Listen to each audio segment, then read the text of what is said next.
go.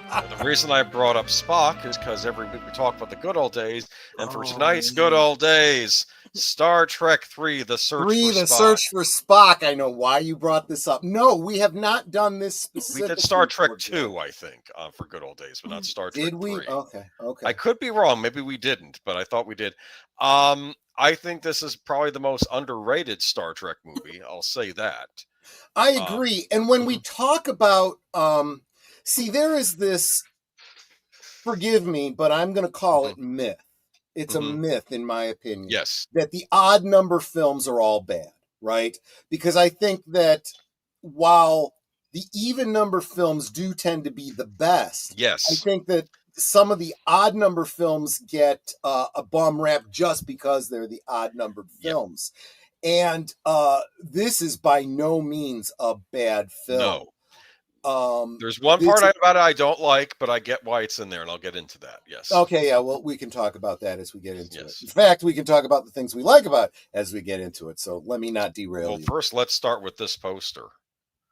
There are two posters for this, but I love this poster most of all because it's just his outline in the background because he's not around, or is he? Do you understand? Well, it's like it's well, okay. So there's a couple things here. First, Leonard Nimoy directed this one, which is a very opportune for him because his character is not in it quite so much, right? And it frees him up to do that. But it is very clear that the story elements related to Spock permeate the entire film. So Spock is kind of always there. And I feel like that's an echo of the closing scene from Star Trek 2, where Dr. McCoy says he's not really gone so long as his friends remember him. And they really are. They're not just remembering him. They're going to try and save him. But at the same time, you also have, and I don't know if you've ever looked at this poster this way. It's kind of like a death mask, right? Yes. Because they're literally going back to his grave, his burial place. I never thought of it that way, but I think subconsciously that makes sense. I must have known it. It makes sense. And I love you have the Enterprise up there and down in the bottom right. We'll get to that in a minute. I consider to be the coolest spaceship I've ever seen in a movie, which we'll get into. I know people love the Star Wars ships, but I've always preferred, especially the classic Star Trek ships. I'll say that. Real quick, I'm going to bring up Darth Plato's comment. What's funny about this movie is that Taco Bell did a promotion for this movie and spoiled the movie real bad. Darth Plato, I honestly don't know what you're referring to. I mean, there can't be spoilers now, so please fill us in what you're referring to. Maybe before they were nationwide, maybe they had like a local thing. I don't know. I don't remember. Well, no, because now I'm trying to think, like, what about this? Oh, here it is. The Romulans were supposed to be the bad guys, but Nimoy changed it to Klingons. But when it was changed, the Bird of Prey wasn't changed. Oh, yeah. I've heard about that. Yeah, and you're saying that the Taco Bell... okay, I'll look into it. I'll check it out. Interesting. I want to say hi to Matanui.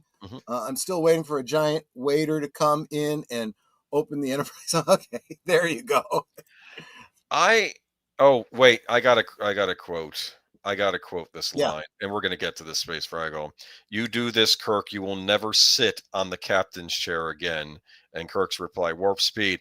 That is one of my favorite parts in this movie because... that is a great bit, right? You can see in his eyes, he knows what this other captain or admiral is saying is the truth. He's done. Admiral Kirk, your career is finished. You'll never sit in a captain's chair again. It doesn't matter. He is doing... I brought this up before when I've talked about this movie, but... Spock made a huge sacrifice at the end of 2, but Kirk is also making a huge sacrifice for his friend, or friends, I should say, in this movie. And he knows what the consequences will be. But he does it anyway because it's the right thing to do. He leads the entire bridge crew in that sacrifice. And he makes it very clear, that's a great shot to demonstrate it. And the fact that they're not in uniform, Nope. is also incredibly Scotty important. is because he had to do covert stuff. Remember? Yeah, but he's technically out of uniform by having the front open. That's right. And You're the correct. jacket You're down and correct. stuff. The renegades at this point. Yes. Exactly. And he I'm not gonna go around with my dork hanging out. Oh my. But in all seriousness, these he tells them before, this is technically mutiny, or this is it is, they could do jail time for this or whatever the equivalent is. So anyone who wants out now,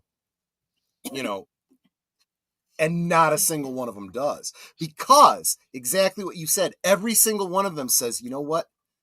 This guy has been our friend for years, and he literally gave his life for us. Yeah. How could we do any less? How could we live with ourselves if we did any less? Now, of course, they don't say any of this, but effectively they say this, right? Real quick, want to say hi to Jesse Green, who jumped in. Hello, how you doing? And of course, Gorilla Censored Thoughts. I've had to change that on all the membership acknowledgments. Kapla. Now, we are dealing here with the middle-aged Kirk. In fact, the whole crew is middle-aged, or maybe even getting a little older at this point. And I remember Sarah comes to visit Kirk, and he's very cross, and he's like, why did you dump his body? Because, of course, the Vulcans have a special ceremony they do for their dead. Right. He just left the body on Genesis. And then he's talking about his contra, and he says, well, if Spock knew this was going to be a thing, he would have said something to me, or he would have, or he would have done something. And then they watch the video, and they realize, oh, he put his spirit inside Dr. McCoy. See, and that's another great element of this story, because then you understand where Sarek is coming from. Yes.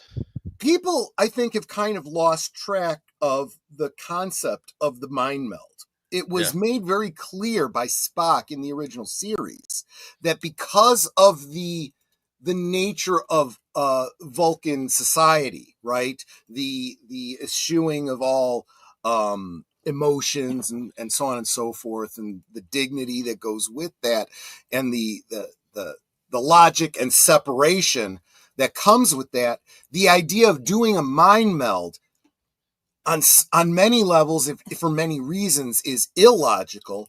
It requires an intimacy that Vulcans are not comfortable with. It's a big deal. So if you are going to do a mind meld with someone, it's got to be for the most dire of circumstances. Yes.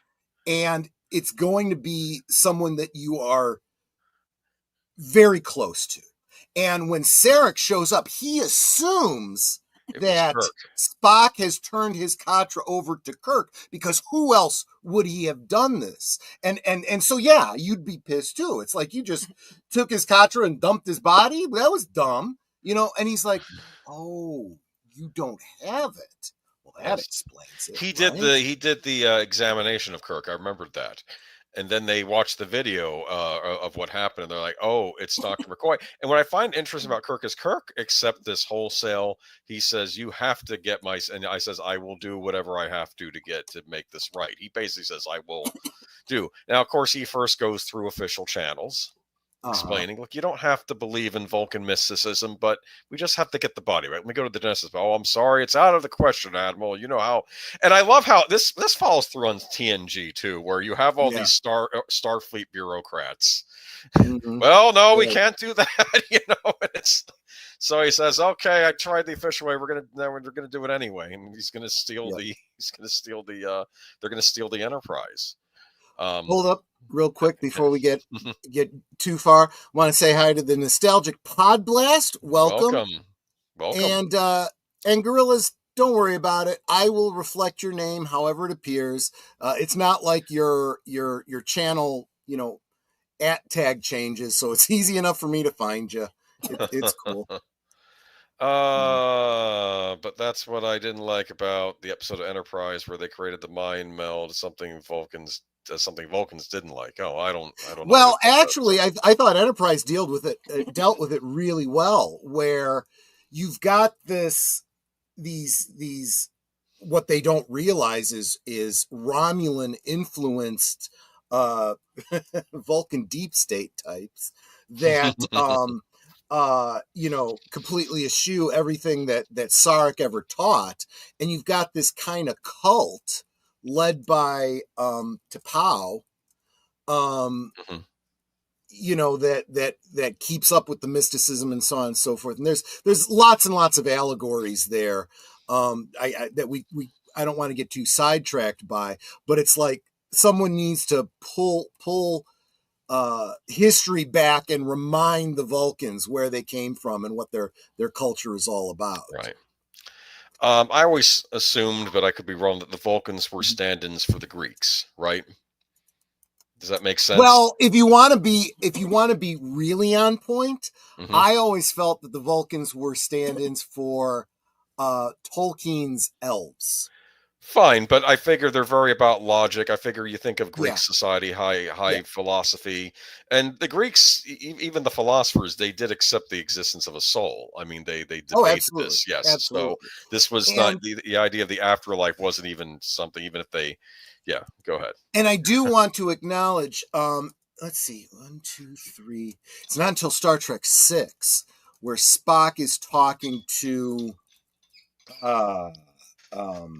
what's her name from Sex and the City? Kim Cattrall. Yeah. I'll never forget her name. I'll just say that. Yeah. Go ahead. Valeris, I think it was Valeris. Yeah. She says something, logic dictates, and he goes, logic and logic. Logic is just the beginning of wisdom.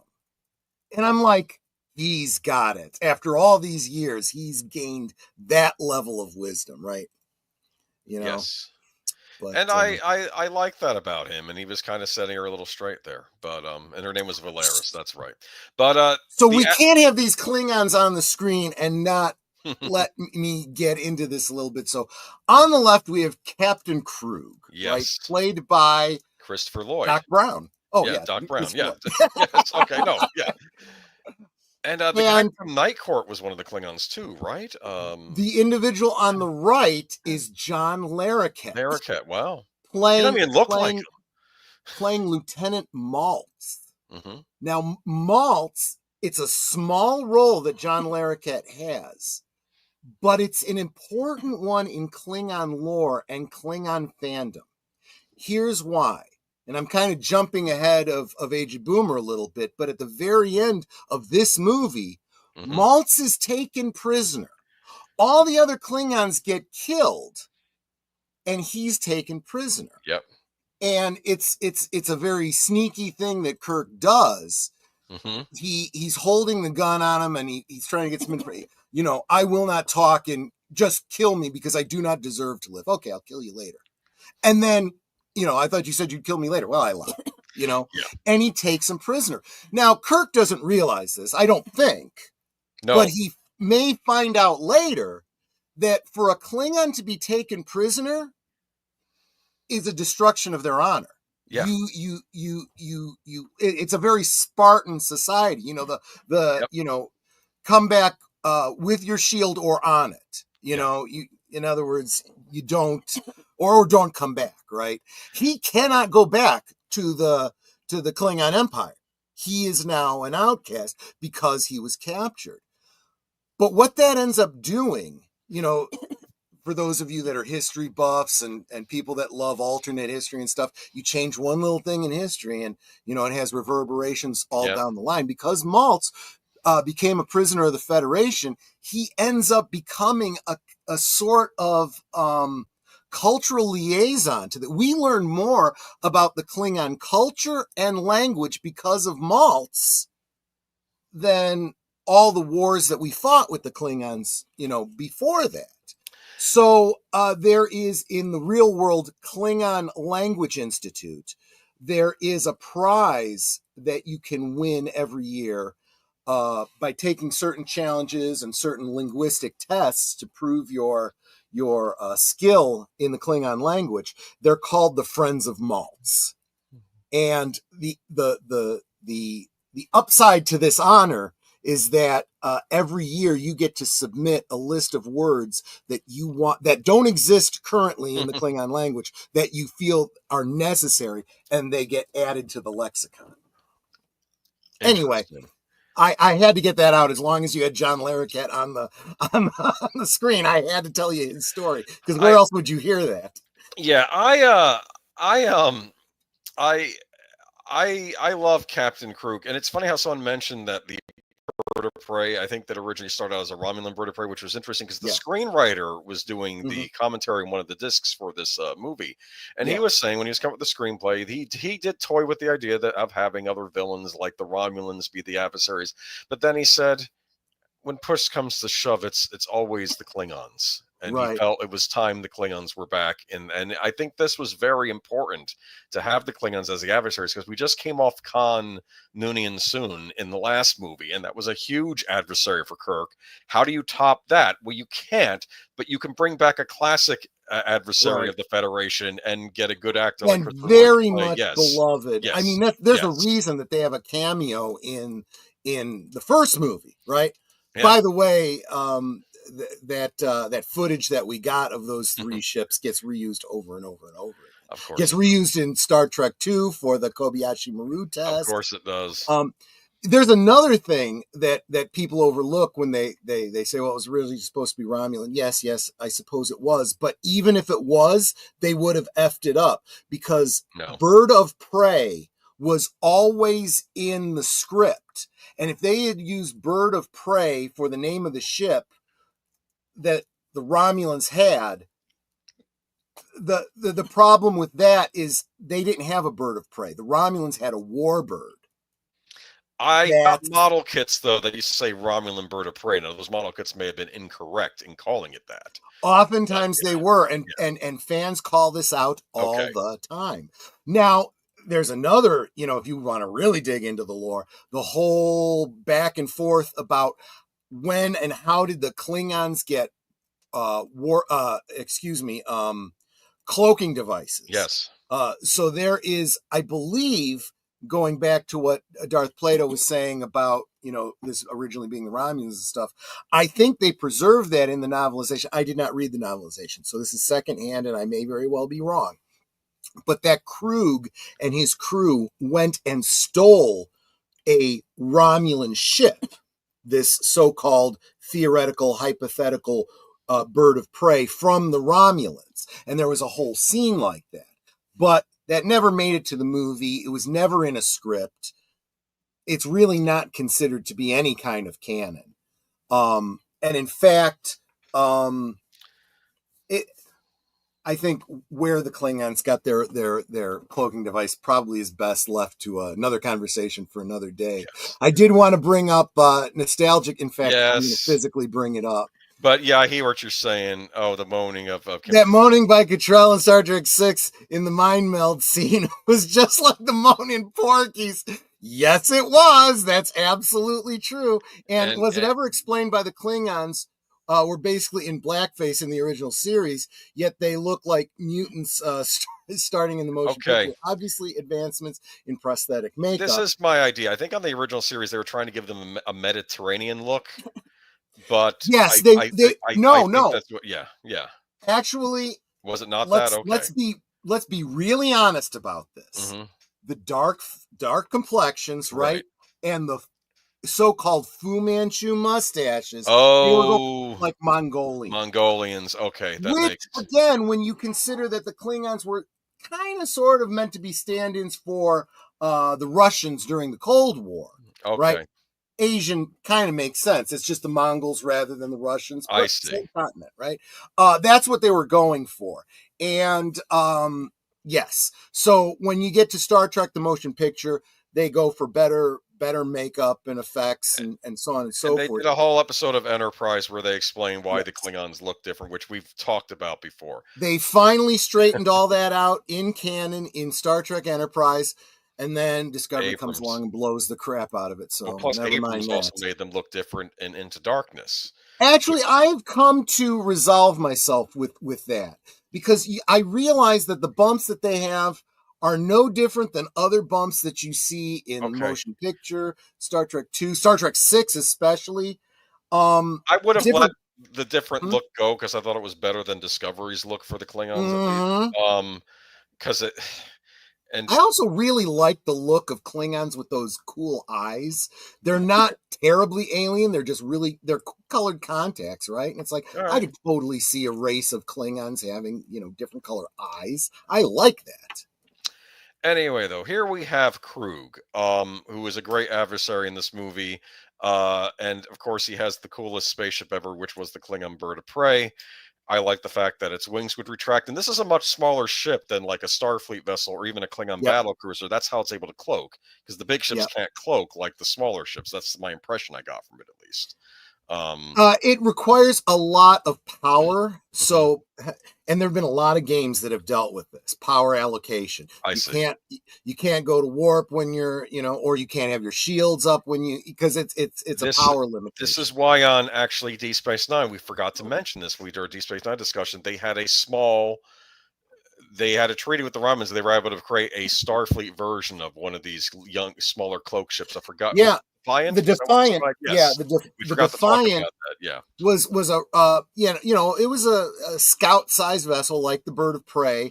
It was Romulan technology. It was actually declassified Romulan technology, but they put a Romulan, and unfortunately, this is a storyline that they established early on and then never kept up with. There was supposed to be a Romulan officer on that ship at all times who was the cloaking officer, and they were supposed to be basically making sure that, they weren't monkeying around with the technology that under the Treaty of Algeron, the Federation had promised not to mess with.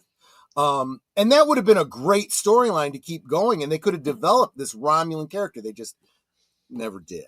And I don't know why, but. So we have a new actress playing Saavik. Yep.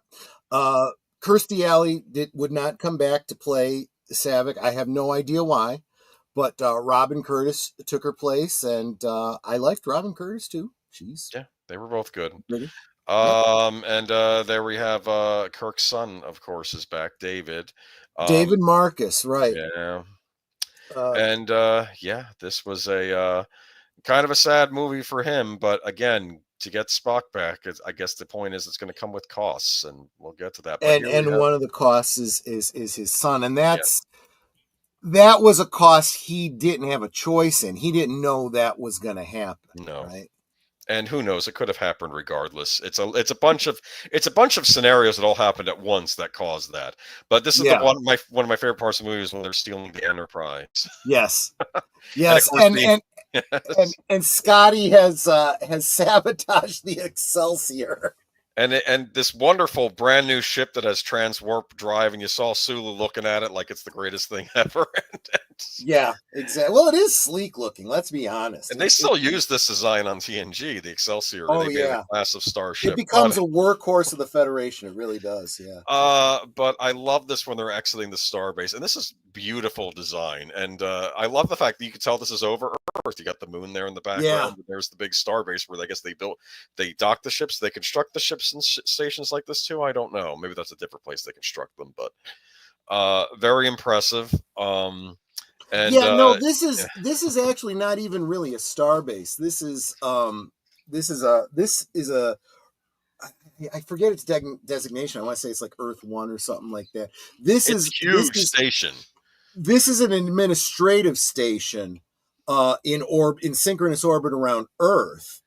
How big does this thing have to be to house? Well, how big does this thing have to be to house starships? Think about that. It's huge. It really is huge. But this is not a construction facility. The construction facilities are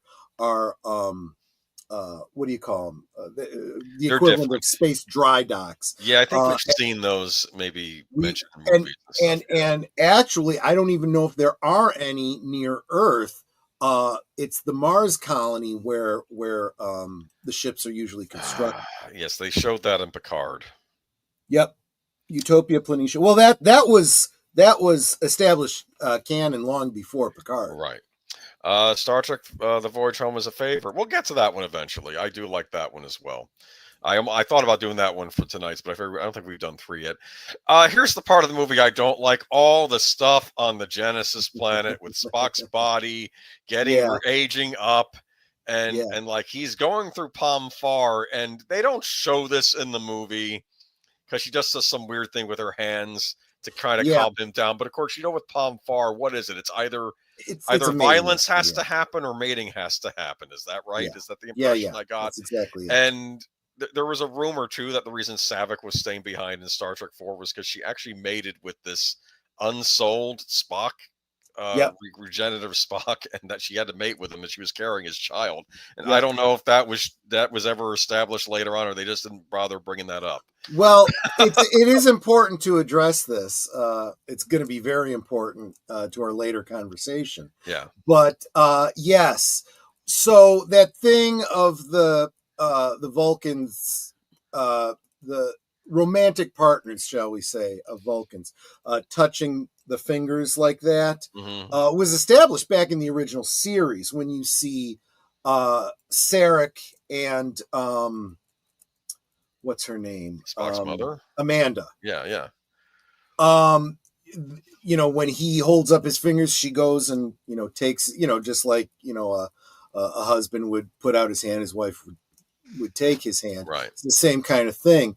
But you get the impression from this that connection, that intimate connection between a husband and wife, at least intimate for Vulcans, is there's a bit of a psychic bond there.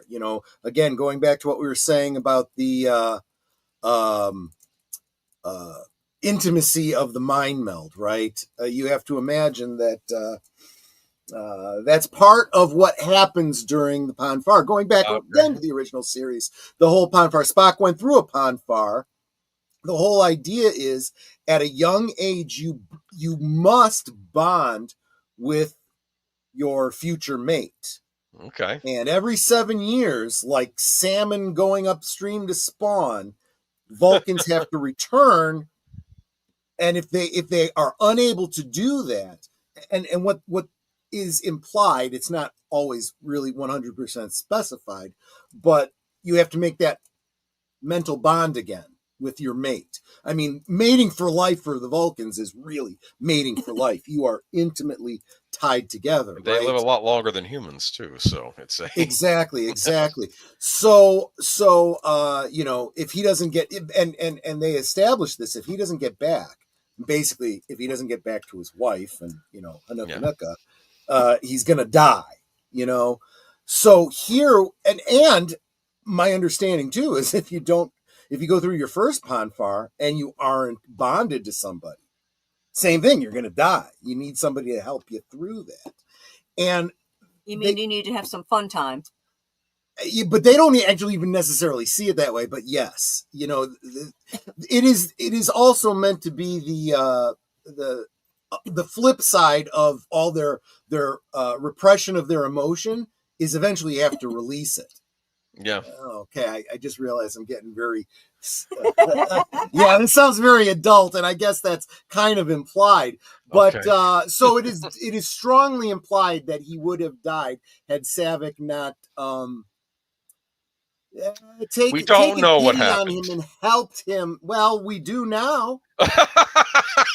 We're going to talk about that later on. Okay. But it's important that we set that groundwork for, yes, there's been a fan theory that exactly that she helped him through his Pon farr, ended up preggers, and that's why she stays behind Star Trek 4. This was also touched on in comics and books. Again, not canon until it's canonized. And I'm going to argue later that it has now been canonized. We'll get to that. Now, here we have one of my favorite parts, another one of my favorite parts of the movie, the fight between the Enterprise and the Bird of Prey. Yes. And Kirk was smart because he knew something was up, because they already destroyed a starship in U.S. Grissom, which, to be fair, we find out it was accidentally blown up because the Commander Kirk is like, I wanted prisoners, because he wanted to negotiate, because he wanted the plans for the Genesis project. Because he didn't like the Federation having that much power. If you see things from Krug's perspective, he is acting the way a Klingon would. That's the weird thing. You better believe I've looked at it from Krug's point of view, and it's like very easily defensible. You literally have a planet-destroying weapon that may not be what you intended, but it is what you have. that tips the power balance, Yes. and we are going to take this back to the Klingon Empire. The Enterprise gets some good shots in, but unfortunately, it still is damaged from the battle with Khan. So it can't really do much after that. And Kirk tries getting the surrender, but Krug's like, no, something's up. So he he does a reversal thing, and he talks about, I guess, prisoners on the parents to show you that I'm serious. I'm going to kill one of the prisoners. Unfortunately, that ends up being Kirk's son, David. Actually, no, it wasn't David. They were going to pick Savick, and then David throws himself in front of the Klingon, tries to wrestle him away, and then David gets killed. So David was trying to protect the other two, like Kirk would have, actually. But it was also David's fault the Genesis planet was coming apart because he used a shortcut with protomatter to get the Genesis project working. So, in a way, it's kind of like him taking responsibility for his own mistakes. Real quick, I want to comment on what Horizon Talker said. Yes, in Voyager, they tried to deal with the fact that Tuvok couldn't get home for Ponfar. And honestly, I don't think it's necessarily a retcon. I think they're kind of tongue-in-cheek implying he finds another way to get release, let's say. And I don't like them implying that. And then Space Fraggle says 1,000 Kelly cams. Yes. There is actual an in-canon what do you call it? Conversion for Kelly cams to, human units, but I can't even translate miles to kilometers, so I'm not going to try to do it with Kelly cams. But anyway, I did want to bring up, of course, we're going to wrap this up soon because you should actually see the movie if you haven't. But Kirk, he says, "Okay, I'll make the deal. You can beam over and get and he says, "No tricks, Captain." He says, "No tricks, Admiral," right? And of course, from Kirk's point of view, doing something that Kirk did, I hear, was probably considered dishonorable, right? So Kirk, of course, sets the self-destruct sequence on the Enterprise, beams everybody down to the planet right before the Klingon crew beams aboard. Not all of Krug's men, but a lot of them, they beam aboard, and they're like, no one's on the ship. This is strange, and we're hearing a noise. And then hear the computer, I guess Major Barrett's voice saying, 5, 4, 3, and he's like, get out of there.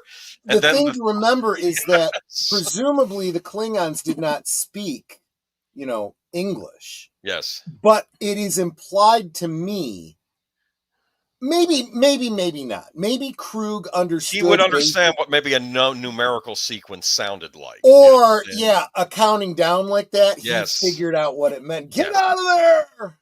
And then the whole thing, this effect, it's one of the greatest effects I see. You see like the fire poking up through it, and then boom, the entire saucer section ignites, and then you see this huge explosion. From that fire explosion, you see the Enterprise, what's left of the Enterprise, flying through, and then they're looking at it on the surface of the Genesis planet, and they're seeing it burn away. And it's one of those scenes, and he says, what have I done? And then Bones says, what you had to do, turn certain death into a fighting chance to live. Yes, and that's Kirk, right. And I also see how, from a Klingon point of view, he was probably really angry because that's not a Klingon thing to do, probably, right? Do a trick like that. Well, actually, I would argue, and even among Klingons, you're going to have disagreement. But I think for a Klingon to self-destruct his own ship to take out the enemy is a very Klingon thing to do. Okay. But beaming off and not going down with your ship, yes, that would be considered dishonorable. Yeah. But anyway, classic movie. I won't spoil how it ends, except I will spoil how it ends because, of course, it doesn't end with them just escaping the planet and getting Spock's body. They actually go through the entire sequence of them trying to reunite the soul with the body they got off Spock that was regenerated off of the Genesis planet.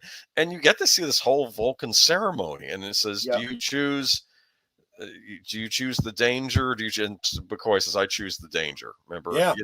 And they're all. And that was again, McCoy, because it is kind of funny when he first finds out that he's got Spock's Katra in it, which has been causing him mental difficulty because it's kind of like being possessed by someone else, right? It's like having a personality. Exactly. And Kirk explains it to him and he goes, green-blooded bastard. This is his revenge for all those arguments he didn't win. Funny. You know what's funny? Vulcan warriors look badass. We never really get to see too much of the Vulcan military, but I bet they do kick ass. They're probably very disciplined. I imagine them a lot like the Swiss Guard at the Vatican, right? You never hear of anyone invading Vulcan, do you? That's true. That's true. That is true. But yeah, and I like what Sarek says to Kirk, and he says, and this is actually, Sarek's actually showing sympathy to Kirk, which I thought was nice of him too. He's like, everything you did, your ship, your son. And Kirk says, I did what I had to. I think Sarek really, I mean, he's the Vulcan, he's not going to show it, but he had a lot of, he felt like he probably owed a debt to Kirk after this. There is a lot of thought that goes into these characters, right? You have Sarek here, who has been married to a human female for a generation, right? And part of it was because he was in that ambassadorial role. He needed to understand the humans, and he ends up having a son who is half human. And so whether he wanted to or not, he understands humans better than probably just about any Vulcan, right? And look, despite what people say, Vulcans understand emotion. They do. They repress it. They try to tamp it down, but they do understand it. And so he knows the sacrifice that Kirk has made, but he also understands why he made it. He understands how important Spock was to him. And for any father to know that their son's friend cares about them that much, that means a lot. Yeah. But great classic science fiction film, underrated. It's bogged down a bit with that Genesis Planet stuff, which I get. I understand why it's in there. They had to wrap up that story and figure out a way to bring Spock back. It's funny. Nicholas Meyer said, I'm not having anything to do with that because he doesn't believe in resurrecting characters like that. But I give points to the writers were doing their best. It's no one's fault. It's just that it's just a little rough. But in fact, they complain about even on the commentary, they say, some of the scenes on this Genesis Planet reminds me of the sets on the old Star Trek series, how it's not quite convincing in parts. But I gotta be honest though, I love the what do you call it? Well, okay, so you have Spock who kind of goes through this whole rebirth physically, right? Because of the Genesis effect, right? Mm-hmm. But you also have like microbes that were on the torpedo tube. Yes. And they progress into like larger creatures and these big like worm-like creatures. One that the Krug like has to like, it gets wrapped around his and his he kills it on his own, right? Crushes it with his hand. Yeah. That's what a Klingon would do. Yes. Exactly. But check out Star by the way, this movie also introduced it was the first appearance of a much beloved Klingon sidearm, the Diktat, the big dagger with the spring-loaded side blades. Yeah, I have one. Oh yeah, of course I do. That's a good little knife. So that's an example of a kind of an alien knife or something that works instead of having the hilt on the lightsaber in Force Awakens, which made no sense to me. You're going to cut off your fingers with that thing. Yeah. The purpose of a hilt is so you can better. Yeah, those especially when I was researching, different fencing styles and stuff, and I came upon the offhand weapon, right? Mm-hmm. I was like, oh, I totally get why you would want that. Even if you're holding a in one hand, you might still want a Diktat in your offhand. Yes. And.